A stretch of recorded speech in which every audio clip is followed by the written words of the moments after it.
After a 2-week business trip in London, Samantha Johnson rubbed her weary eyes as she sat in the back seat of a yellow cab she had hailed from JFK Airport, her smartphone screen illuminated with a message from her husband Jonathan, who was in Singapore. "Did you land safely? Be careful. With this weather, the taxi might take longer than usual." A faint smile crossed Samantha's lips. Though they had spent half of their 5-year marriage living in different cities, Jonathan's thoughtful nature never wavered. Maybe the distance made them value each other more. "I'll be home soon. I'll call you tomorrow." As the cab entered a quiet residential street on the Upper East Side, the snowfall thickened. Around 4 inches of snow had already accumulated on the sidewalks, and tonight, the usually picturesque scene carried an unusual sense of unease. "This is fine here." The taxi rolled to a stop in front of the brownstone she called home. As the driver stepped out to retrieve her luggage from the trunk, Samantha's eyes fell on a BMW parked in her designated space, one she had never seen before. That's odd. No one should be parked there. After tipping the driver and watching the cab drive away, she carefully made her way down the snow-covered pavement. This apartment held deep sentimental value. It had been purchased by her grandmother 2 decades ago and legally passed down to her 2 years earlier.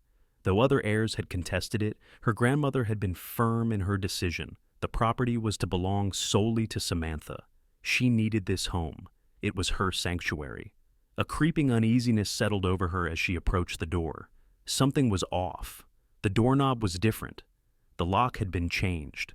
Samantha pulled out her keys, but a single glance told her they would no longer fit. Just then, the sound of a lock turning from the inside sent a chill down her spine. The door creaked open, and Samantha felt her stomach tighten. "You're finally back." The voice was unmistakable, one she had despised ever since her father remarried 10 years ago. Standing before her, as though he belonged there, was her half-brother, Michael.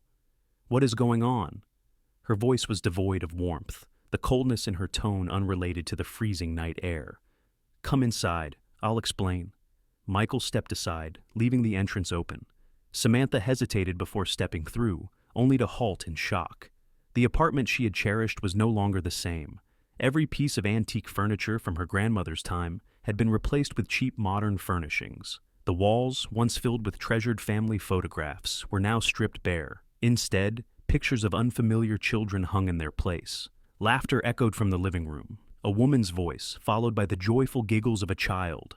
A moment later, Michael's wife Tiffany appeared in the hallway, holding their 4-year-old son. "Oh, Samantha! Welcome back." Tiffany's voice carried an exaggerated warmth, dripping with artificial familiarity. "We made a few adjustments. The old furniture was unsafe for the children." Samantha stared in disbelief. "My old furniture? This is my apartment. Who gave you the authority to change anything?" "It was Mom," Michael interjected smoothly. "We were in a tough situation. We needed more space for the kid. Besides, weren't you planning to move to Singapore?" Samantha's expression hardened. "That doesn't give you the right to invade my home." She pulled out her phone. "I'm calling the police." Tiffany clutched her son tighter, her tone shifting. "Wait, you'd really drag the police into a family matter?" A sharp smirk crossed Samantha's lips. "You're calling us family now?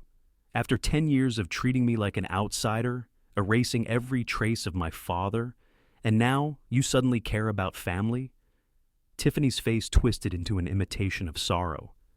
"Think about the child, Samantha. We're struggling." Samantha's voice was cold, unwavering. "That's not my problem." She took a step back, her decision firm.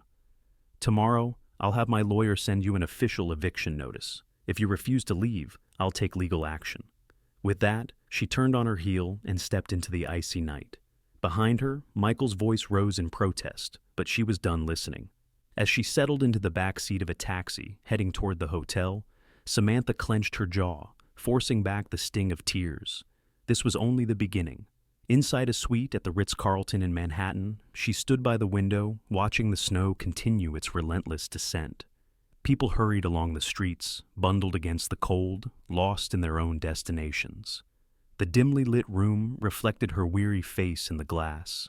She hesitated before finally pressing her stepmother's number. After 3 rings, Isabella answered. "Well, Samantha, I was starting to think you'd never call." The usual forced warmth in her voice was unmistakable. Anger burned in Samantha's chest. "Explain, Isabella." "Explain what, dear?" Isabella's voice was tinged with condescension. "Why are Michael and Tiffany living in my apartment?" A sigh came from the other end of the line. "Samantha, must you always be so combative? If your father were alive, he would have wanted you to support your family." Samantha's grip tightened around her phone. "Don't you dare bring Dad into this. Since the day he passed, you've done nothing but push me away. And now, suddenly you care about family?" A long pause. Then Isabella's voice returned, heavy with feigned patience. "You always play the victim, Samantha. But think about it. Michael lost his job. He needed help." Samantha's breath caught. "Then why didn't you tell me?" Her voice was sharp. "Why did you let them into my home without consulting me?" "Oh, but I did," Isabella replied smoothly. "I left you a voicemail and sent an email. But, as usual, you never responded." Frowning, Samantha quickly checked her inbox. Sure enough, there was an email from Isabella, but the subject line was vague. About family matters. She had overlooked it completely. Isabella's voice came again, laced with quiet accusation. "And weren't you supposed to be moving to Singapore? I heard you're planning a fresh start in Singapore with Jonathan. Leaving the apartment empty would be such a waste." Samantha's fingers tightened around her phone. "Who told you that?" "Michael," Isabella replied smoothly. "He had a conversation with your assistant." A cold wave of anger surged through Samantha. "My assistant? And who gave them permission to discuss my private affairs?" "Oh, don't get so worked up over minor details," Isabella said hastily, her tone dismissive. "What matters now is how we handle this situation. Michael has a family to take care of. Do you really want to force them onto the streets in the middle of a New York winter?" Samantha inhaled deeply, steadying herself. The manipulation in Isabella's words was crystal clear. "If that happens, it's not my doing," she responded coldly. "Michael's problems are the result of his own choices. Losing his job, struggling with rent, none of that is my responsibility." "How heartless," Isabella scoffed. "Is this really the kind of daughter your father raised? I never thought I'd see the day when you'd abandon your own family." Samantha let out a bitter chuckle. "Now you want to talk about values?" Her voice was laced with sarcasm. She took a step toward the window, staring at the snow-covered streets below. "Have you forgotten what you did after Dad died? Getting rid of his photos, turning his study into your yoga room, trying to erase every trace of him?" "That was different," Isabella snapped, her voice rising. "I was trying to move on, but you're the one who refuses to let go of the past." "That's enough." Samantha's voice was firm as she ended the call. A second later, her phone vibrated again. "Isabella." Without hesitation, Samantha rejected the call and immediately blocked her number. Then she did the same to Michael. Barely a moment passed before her phone buzzed once more, this time from an unknown number. Tiffany. Samantha ignored it and instead reached for the hotel room's landline. "This is the front desk. How can I assist you?" "Please do not forward any calls to my room tonight," Samantha instructed. "Understood, Ms. Johnson." With that settled, she finally sat down on the bed, taking a moment to collect her thoughts. The battle was only beginning, and she needed a strategy. Her first priority was to contact her lawyer to discuss legal action. Next, she had to reach out to a real estate agent to reassess the apartment's current market value. But more than anything, she needed to inform Jonathan about what had happened. Letting out a deep sigh, she dialed his number. After a few rings, his voice came through, filled with concern. "Samantha, it's late. Is everything okay?" "Jonathan, listen," she began, her voice strained. "Something serious has happened." She recounted the entire ordeal, and as she spoke, she felt the tension in her chest ease slightly. Unlike Isabella or Michael, Jonathan truly listened. His silence was not indifference, but understanding. "I support whatever decision you make," he said firmly once she finished. "If you need me there, I'll fly over immediately." Samantha closed her eyes for a moment, reassured by his unwavering support. After ending the call, she opened her laptop. Without hesitation, she began drafting an email. The recipient? One of the most respected real estate law firms in New York. She made the subject line clear and direct. Seeking legal advice on unlawful occupation. Early the next morning, the Manhattan police station was already bustling with activity. Samantha stood at the front desk, explaining her situation to a fatigued-looking officer. "So, your half-brother entered your apartment without permission and changed the locks?" The officer recapped, his tone edged with mild irritation. "Yes, this is an unlawful entry case." The officer sighed. "Sounds like a family dispute. I'd suggest handling it through civil court rather than pressing charges." Samantha had expected this response. Leaving the station, she was met with the sting of the icy morning air against her skin. As she checked her phone, several missed calls appeared, most likely from Tiffany. She ignored them all and instead dialed another number. "Anderson Law Firm, how can I assist you?" "I have an appointment with Mr. Robert Anderson. My name is Samantha Johnson." 15 minutes later, she was seated in the reception area of a sleek high-rise building in Midtown. When she was called in, Robert Anderson greeted her with the sharp gaze that matched his reputation. "I've reviewed the initial details," he said while scanning through documents. "First, I'll need to see any paperwork related to your father's estate." Without hesitation, Samantha retrieved a set of documents from her briefcase, papers detailing the division of assets following her father's death, the agreement with her stepmother, and, most importantly, her grandmother's will. Anderson studied the will carefully. "It's explicitly stated that your grandmother intended for this property to be left solely to you." "Yes, even though other heirs contested it, her wishes were clear." Anderson nodded before picking up another file. "And this is a record of your stepmother's financial transactions?" As he flipped through the pages, his expression suddenly shifted. Samantha leaned forward. "Did you find something?" He tapped the document thoughtfully. "Since your father's passing, your stepmother has been making regular withdrawals from the estate, but the pattern of these transactions is highly questionable." Samantha's pulse quickened. "What do you mean?" Anderson exhaled sharply. "There are multiple fund transfers to offshore accounts, many of which should have required your approval." A slow, simmering anger rose in Samantha's chest. "I never authorized any of that." Anderson nodded, already jotting down notes. "I suspected as much. This situation now goes beyond a simple case of unlawful occupation. Given your half-brother's financial troubles, there's a strong possibility of embezzlement at play." Samantha's jaw tightened. "Are you saying the two are connected?" "It's too early to say for sure, but it's worth investigating," Anderson replied cautiously. "For now, we'll proceed with 2 legal actions. First, we'll file for a temporary restraining order to demand their immediate eviction from your apartment. Simultaneously, we'll launch a full-scale investigation into your stepmother's financial dealings." Samantha gave a firm nod. "Understood. What about the costs?" "The retainer fee is $100,000, Anderson stated. "However, if embezzlement is confirmed, there's a strong chance of recovering a much larger sum." Without hesitation, Samantha reached for her checkbook and signed the amount. As she turned to leave, Anderson called out, "One more thing, Ms. Johnson." She paused. "Yes?" "Your stepmother and half-brother likely have no idea you're taking legal action. That element of surprise gives us a strong advantage." A small, knowing smile played on Samantha's lips. "I understand." Leaving the law firm, she made her way to her next appointment, one with Diane Hanson, a top Manhattan real estate agent. "Samantha, it's been ages." Diane greeted her warmly. They had once been college classmates. "Your message sounded urgent. What's going on?" Samantha wasted no time, summarizing the situation. As she spoke, Diane's expression shifted from concern to intrigue. "Your timing is actually quite fortunate," Diane noted. "The real estate market in your area has surged over the last 2 years, and just last week, I received an inquiry from an interesting buyer." Samantha raised an eyebrow. "Who?" "A major investment firm," Diane revealed. "They've been acquiring properties in your district aggressively. Even if we list your apartment above market value, they'd likely still take it." Samantha exhaled slowly. "Start the selling process."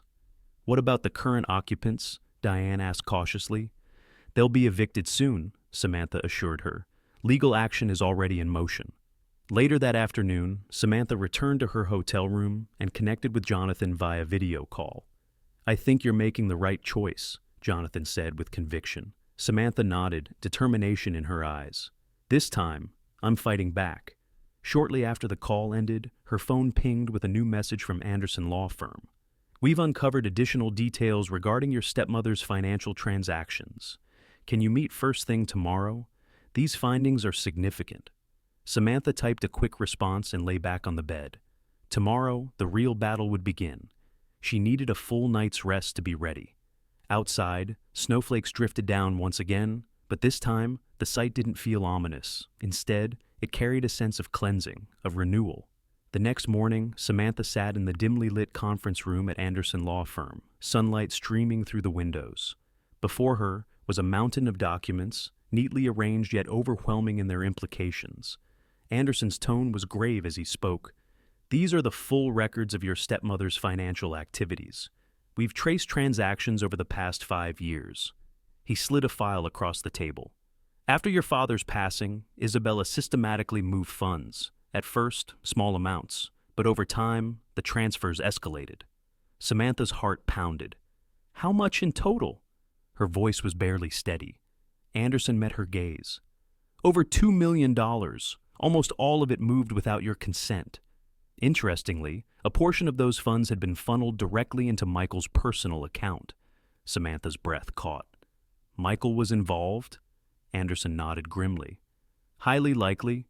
His termination wasn't just due to layoffs. It was linked to embezzlement at his company. We confirmed it with his former employer. A heavy silence settled over the room. Samantha turned to the window, watching the city below as she processed the weight of this revelation. Anderson's voice was steady, but firm. What do you want to do? Samantha inhaled deeply, then exhaled with resolve. I want everything exposed, including the criminal charges. Anderson gave a sharp nod. Understood. Let's begin with reclaiming your apartment. The new locks are ready. An hour later, Samantha stood in front of her brownstone, watching as a locksmith installed the final lock. She checked her phone one last time. Everything is set, Anderson's assistant informed her. The police are on standby in case there's any trouble. With the locks changed, Samantha inserted her brand new key and turned it. The door swung open, revealing the interior that had once felt like home. A television played in the living room. Samantha stepped inside and spoke with calm authority. Leave! Michael and Tiffany spun around in shock. What? Michael shot to his feet. How did you get in? This is my house. Samantha's voice was unwavering.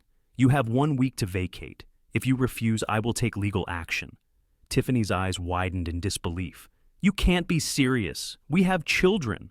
Samantha's gaze remained steady. That's not all. Tiffany, did you know your husband was fired for embezzlement? Michael's face drained of all color. What are you talking about? And that Isabella has stolen over $2 million from my father's estate. Some of that money ended up in your account. Michael's posture stiffened. That's a lie! His voice wavered with panic. Samantha pulled out a folder and dropped it onto the nearby table. Bank records, wire transfers, transaction logs. Everything is here. Tiffany's hands clenched into fists as she turned toward her husband. Her expression shifted, disbelief slowly giving way to anger. Michael? Is this true? Tiffany, it's not what it looks like. Is it true? She interrupted, her voice sharp. Did you really steal? Samantha stood back, silently observing. Tiffany's face twisted with fury and hurt. I'm taking the kids and going back to my parents' house. I won't stay with a liar. Wait, Tiffany, Michael pleaded, but she was already heading toward the children's room. The unmistakable sound of packing filled the space. Michael turned back to Samantha, his expression dark. What have you done? Samantha met his glare without hesitation. I told her the truth about you and Isabella. His desperation was evident.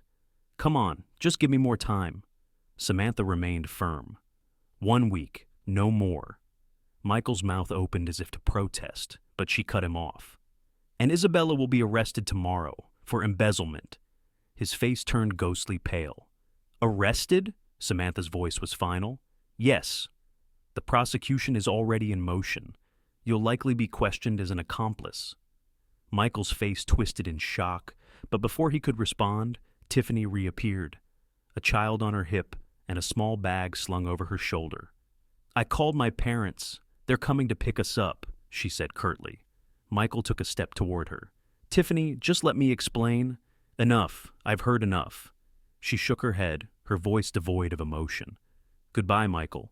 Samantha silently watched as Tiffany turned away, walking out the door with the children. The moment they were gone, a suffocating silence filled the apartment. She turned to Michael, her voice steady. "Leave. You have 1 week. If you're still here after that, I'll call the police myself." That night, back in her hotel room, Samantha sat near the window, speaking with Jonathan over the phone. "Is everything going as planned?" he asked. "Yes, but it's not over yet," she admitted. "Isabella's arrest is still pending." Jonathan's voice was calm but firm. "It will be over soon." Samantha exhaled, gazing at the illuminated Manhattan skyline.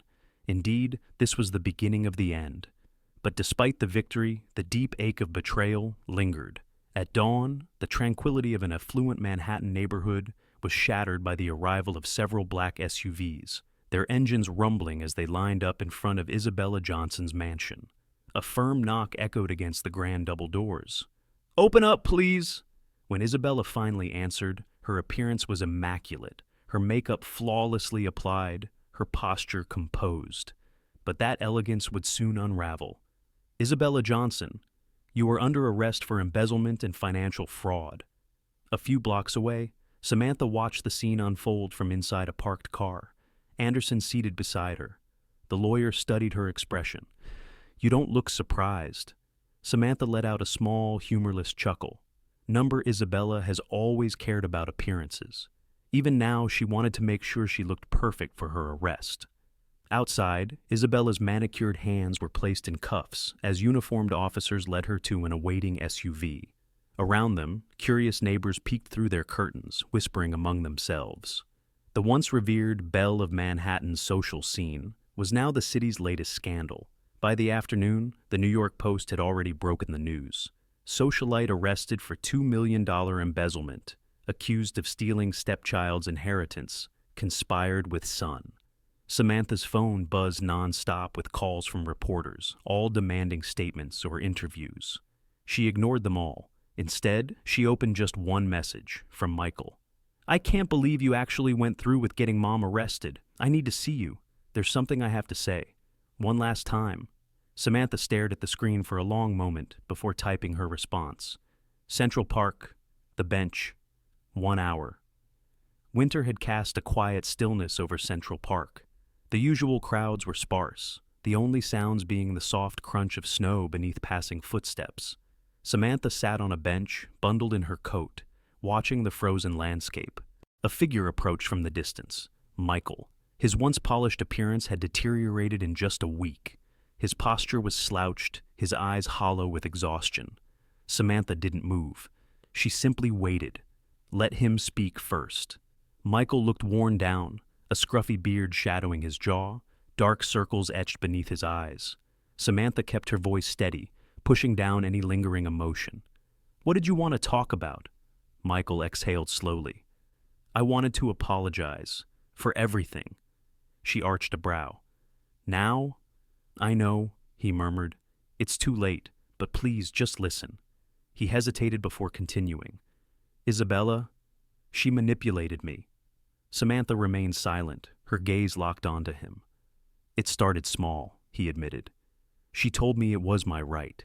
She moved some of Dad's inheritance into my account without me even realizing. Then the transfers got bigger." Samantha finished his sentence for him. "Until it spiraled out of control." Michael gave a weak nod. "By the time I fully understood what was happening, I was already trapped. The same thing happened at work. That's why I lost my job." He buried his face in his hands before speaking again, his voice hollow. "Tiffany has filed for divorce. She's taking the kids." Samantha's expression remained unreadable. "That was inevitable." "I know." Michael looked up at the gray winter sky. "I deserve it." A long silence passed before he spoke again.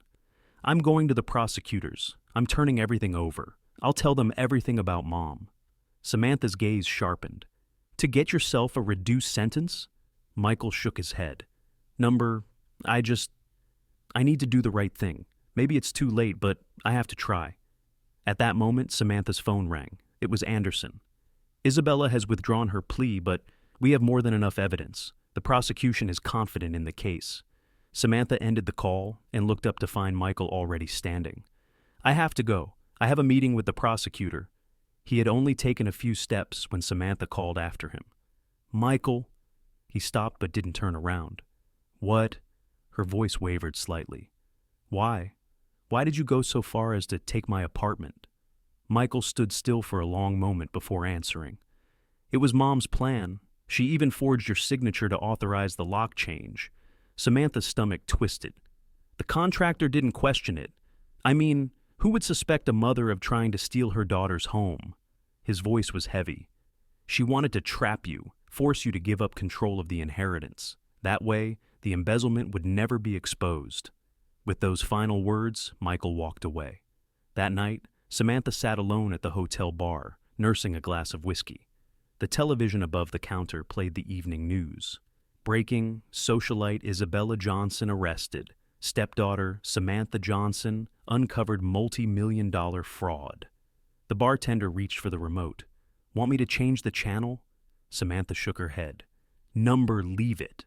She watched the screen, her eyes fixed on the image of Isabella, handcuffed and surrounded by officers. The woman she had once feared now looked small, diminished, a fraud exposed before the world. Her phone buzzed on the counter, a message from Jonathan. I'm coming back on tomorrow's flight. Let's face this together. Samantha's lips curled into a faint smile. Yes, this was the beginning of the end, but it was also the start of something new. The following morning, the newspapers carried more in-depth coverage of the case. The Johnson scandal. Exposed, high society betrayal, $2 million embezzlement, and a family torn apart by greed. Stepdaughter reveals a decade of deception. After reading the article, Samantha folded the paper and set it aside. Outside, the first light of dawn painted the city in hues of gold. A new day had begun. 2 years later, an online edition of the New York Times displayed a striking headline: Isabella Johnson sentenced to 7 years. Appeal rejected in $2 million embezzlement case. Another tab featured a separate story. Once a financial elite, now rebuilding life at a used car dealership in New Jersey. Embezzlement accomplice seeks redemption. Jonathan's voice drifted from behind her. Still keeping tabs? He placed a gentle hand on her shoulder. Samantha sighed. It's not about caring. I just want to be certain. Certain that I made the right choice. Beyond the office windows, the vibrant hum of Singapore unfolded. Her new home, her fresh start. After everything, she had chosen to build a new life here, stepping into the role of head of Merrill Lynch's Asia division. It had been a monumental leap in her career. Her phone buzzed, flashing an unknown number. I wanted to update you. I've completed a rehabilitation program and am living an honest life now. I don't expect forgiveness. I just thought you should know. Michael. Samantha stared at the screen for a long moment. Are you going to reply? Jonathan asked. She locked the phone. Number. That chapter is closed.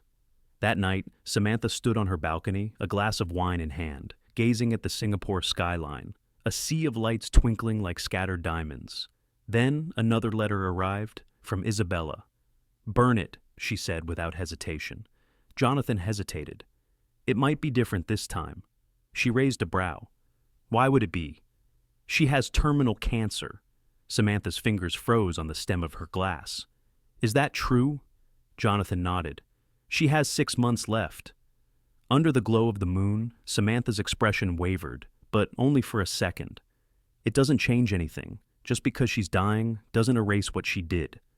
Jonathan exhaled. I know. I just wanted you to be aware that you have a choice. Indeed, she did. She could go see Isabella one last time. She could seek closure. She could even attempt reconciliation. But was it truly necessary? The next morning, Samantha arrived at the office earlier than usual. Her secretary, Linda, placed an envelope on her desk. This came for you, from Tiffany. Samantha opened it. Inside was a recent photograph of Tiffany and her son.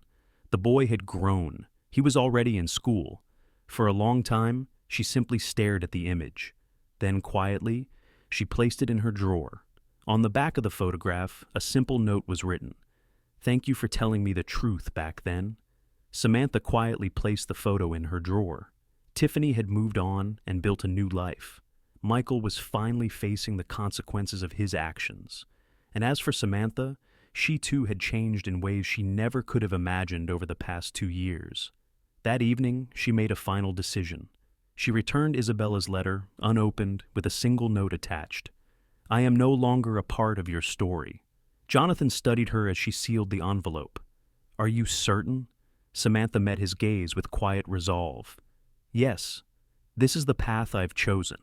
Over the weekend, Samantha and Jonathan enjoyed brunch on Sentosa Island. The salty breeze carried the scent of the ocean, warm and inviting, as if signaling the arrival of a new season. I've been thinking about something, Samantha said, sipping her coffee. Jonathan raised an eyebrow. What is it? I want to start a foundation, a non-profit that helps victims of financial fraud. Jonathan's expression brightened. That's an incredible idea. Samantha nodded. After everything I've been through, I want to use my experience to help others, to make sure no one else has to fight alone. Jonathan reached for her hand, giving it a gentle squeeze. I think that's exactly what you were meant to do. For the first time in years, Samantha felt a sense of peace, not just the absence of turmoil, but the presence of something greater. There was no trace of the past in her eyes anymore, only the quiet strength of someone ready to move forward. Her story was just beginning.